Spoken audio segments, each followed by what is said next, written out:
Tadi saya bicara dengan Pak Presiden, yang dua hal tidak akan saya sampaikan karena menyangkut daerah lain. Yang satu hal tadi saya sampaikan adalah, saya bilang Pak, ada keanehan di Republik ini. Apa keanehannya? Dana bagi hasil migas, keuntungan dari PT Pertamina, diserahkannya harus melalui BUMD. Kenapa tidak langsung ke kas daerah? Dampaknya apa Pak? Bertahun-tahun ke belakang masuk BUMD, oleh BUMD-nya tidak dimasukin ke kas daerah, dibikin anak perusahaan dan cucu perusahaan, bahkan cicit perusahaan. Ini saya analisis terjadi dan kata Pak Presiden akan segera dirubah peraturannya, mudah-mudahan ke depan. Saya hal-hal yang aneh di Republik ini harus segera dirubah. Nanti Pak Ketua DPRD minggu depan yang aneh akan saya rubah lagi, yaitu Pemda Jabar kerjasama dengan PT Damri untuk membuat angkutan Transjabar. Kemudian Pemda Jabar bayarnya harus ke BUMD Jawa Barat. Apa nama BUMD-nya? Nah, Jasa Sarana. Jasa Sarana nanti bayar ke Damri. Jasa Sarana dapat dua. Satu, dari 120 miliar dia dapat 5%. Yang kedua, dari pendapatan provinsi dia harus dikasih operasional. Nugeloge mikir deh. Saya mulai bulan Agustus, saya coret langsung dari Pemprov Jabar dengan Damri. Nggak ada lagi lewat Jasa Sarana. Ini BUMD percaloan sangat luar biasa. Ada bertahun-tahun, ada ketika saya hitung keuntungan BUMD ini apa saja. Banyak. Kenapa? Kemana duitnya? Bikin anak perusahaan, cucu perusahaan, kerjasama dengan PTA, PTB, PTC, ratusan miliar uangnya berubah menjadi piutang. Bukan masuk ke kas daerah. Dan nanti BUMD di Jabar hanya satu. Namanya, satu BUMD namanya Sangga Buana. Dia penyangga dunia. Dan sampai akhirat bila perlu. Saya ucapkan terima kasih pada Senior Manager Relation PT Pertamina, Direktur Manajemen Proyek dan Energi Baru Terbarukan PT PLN, para pimpinan BUMD instansi vertikal OVD, Direktur PT Karunia Bersatu Sejahtera, kemudian Waas Intel, Kepala Staf Angkatan Darat Brigjen TNI Ari Prasetyo. Ucapkan terima kasih. Kita mendapatkan berkah 3 variabel yang pada hari ini akan berjalan dan nanti akan dipetik hasilnya 2029. Variabel pertama adalah sampah yang menjadi problematika masyarakat Kota Bandung, Kabupaten Bandung, Kabupaten Bandung Barat, dan Kota Cimahi akan segera terselesaikan. Ada 2 hal yang pernah saya alami. Saya waktu itu masih jadi wakil Bupati Purwakarta. Kemudian saat itu Kota Bandung mengalami darurat sampah. Dan kemudian TPA Margasari Purwakarta akan dijadikan tempat pembuangan sampah. Saya waktu itu sempat dimarahin juga oleh Pak Dandim Purwakarta. Karena saya adalah pejabat yang menolak. Kenapa? Masa saya bilang Purwakarta jadi tempat buang sampahnya orang Kota Bandung. Karena ini martabat kata saya. Akhirnya kemudian sampahnya digeser ke PTPN yang Kebun Karet daerah Padalarang sekarang Walini dekat Walini. Kemudian akhirnya bisa teratasi dan itu sementara. Setelah itu terjadi lagi musibah, bayangin aja. Di Lewi Gajah aja sampah rontok, apalagi di Lewi Munding. Aneh, gitu. Kemudian akhirnya jadi ke Sarimukti. Nah, Sarimukti ini juga kalau tidak cepat tertangani daya tampungnya makin terbatas, numpuk terus kalau tidak terkendali. Sehingga kita nanti ke depan ada 2 hal yang harus kita pikirkan. Yang pertama adalah dalam 3 tahun ke depan sampahnya mau dikemanain. Sarimukti, kemudian setiap rencananya Pemda Jabar ingin memasang alat pengelola sampah yang dibakar berubah jadi briket, teknologi sederhana dibuat di Lembang oleh UMKM yang saya ingin menyimpannya di tiap kelurahan. Sehingga saya ingin teman-teman DPRD, salah satu kekuatan yang harus disebar adalah ini. Ini akan selesai kalau di tiap kelurahan dipasang. Dan Pemprov Jabar sudah memberi contoh di Gedung Sate tidak ada lagi problem sampah, 5 ton sehari berubah menjadi briket, briketnya dikirim kemana-mana. Ini sudah selesai. Itu yang jangka pendek. Yang jangka panjang tentunya legok nangka ini legok itu artinya saya jelaskan, legok itu artinya daerah cekungan. Nangka itu adalah pohon yang menghasilkan buah, bergetah tapi harum. Gitu. Nah, ini menjadi solusi, tapi dalam jangka pendek Pak Ketua DPRD solusinya harus terbangun agar tidak terjadi penumpukan di Sarimukti menjadi problem di mana-mana. Ini pertama. Kemudian yang kedua, berkahnya adalah kita akan mendapatkan energi listrik yang tentunya memberikan sumbangsi bagi kekuatan PLN untuk memiliki energi besar bagi kehidupan industri. Saya boleh menyampaikan, ini saya agar industri listrik berhubungan erat dengan investasi.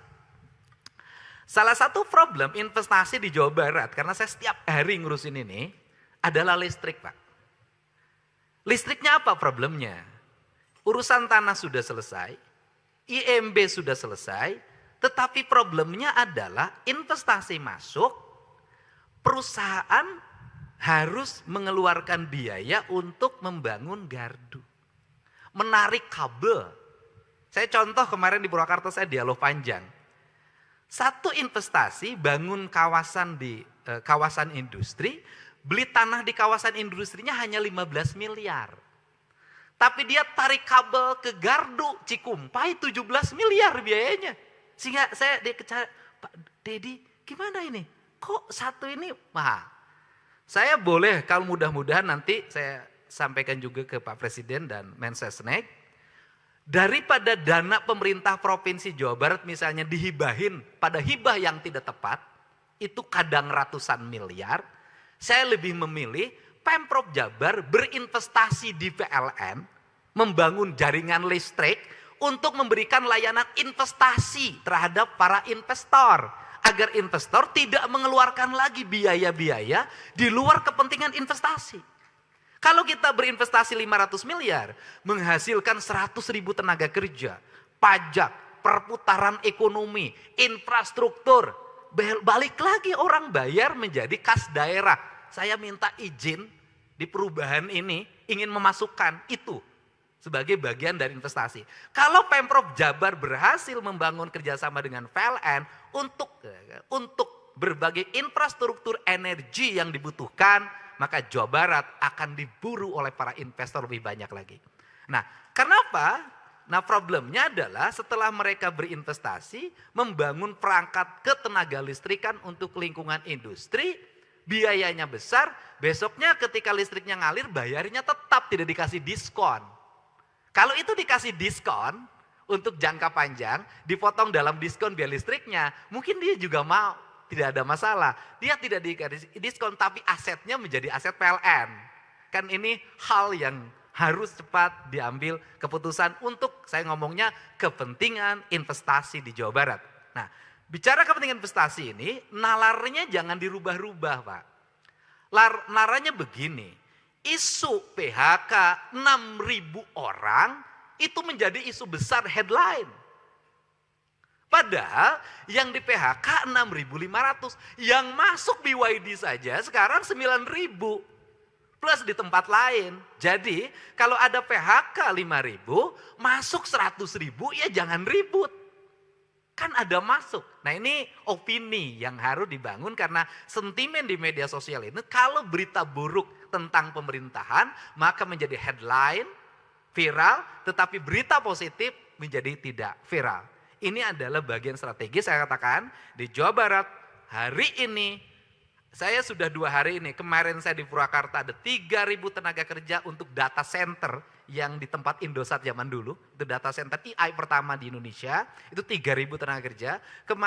Kemudian ke BYD itu hampir 9.000 sekarang rekrutmen baru karena produknya diminati. Nah kemudian nanti kita sampaikan di berbagai tempat investasi masuk, orang kerja semakin banyak. Ini. Kemudian yang berikutnya adalah kita akan mendapat lingkungan yang bersih. Udaranya bersih, jumlah pohonnya harus semakin banyak. Kita menyadari dulu di Bandung orang pakai jaket. Sekarang di Bandung orang buka jaket. Problemnya dua. Yang pertama adalah jumlah pohon semakin menurun. Kawasan ruang terbuka hijau semakin tidak ada. Gunung-gunung semakin gundul. Orang mengabaikan aspek lingkungan. Dan saya sampaikan ke Pak Gubernur Senior dan Deputi Gubernur, di Perda Tata Ruang 5 tahun ke belakang, Jawa Barat kehilangan 1,2 juta ruang terbuka hijau. Dan sekarang kita rubah lagi, dikembalikan ruang terbuka hijau itu. Karena dalam pandangan saya, dalam sebuah daerah yang tertata kawasannya, tertata hutannya, tertata sumber airnya, tertata pengelolaan sampahnya, daerah itu akan secara ekonomi mengalami pertumbuhan yang cepat tanpa kerusakan lingkungan. Dan saya belajar negara-negara maju, daerah-daerah yang mengalami kemajuan, justru daerah-daerah yang tidak eksploitatif terhadap alamnya, tapi daerah yang mengalami kemunduran dan penurunan kualitas sumber daya, alam kualitas sumber daya lingkungan, justru daerah yang mengalami eksploitatif. Sehingga saya bukan anti penambangan, tetapi saya ingin membangun rasa berkeadilan dalam melakukan pengelolaan. Karena pemimpin yang baik adalah pemimpin yang ketika melihat daerahnya, pikirannya bukan eksploitatif, tapi merawat dan menjaga demi anak cucunya ke depan. Ini prinsip dasar. Untuk itu kita sambut dengan rasa bahagia, dengan satu pesan, hal-hal teknis sering terjadi. Pak Kapolda, Pak Pangdam. Pertama, biasanya ada proyek, besok ada orang yang pakai seragam ke sini. Pakai kaos, bawa bendera. Nanti setiap mobil lewat, gocap. Nanti datang lagi kelompok ini ngajuin proposal untuk Agustusan. Tidak diberi, marah. Saya katakan, tidak boleh di proyek Legok Nangka ini, saya akan minta Pak Kapolda dan Pak Pangdam jaga 24 jam. Gak boleh datang siapapun ke sini untuk minta ritasi pengiriman pasir, minta ritasi pengiriman batu dan sejenisnya. Ini adalah jaminan. Saya katakan, saya menyatakan perang terhadap premanisme. Kenapa?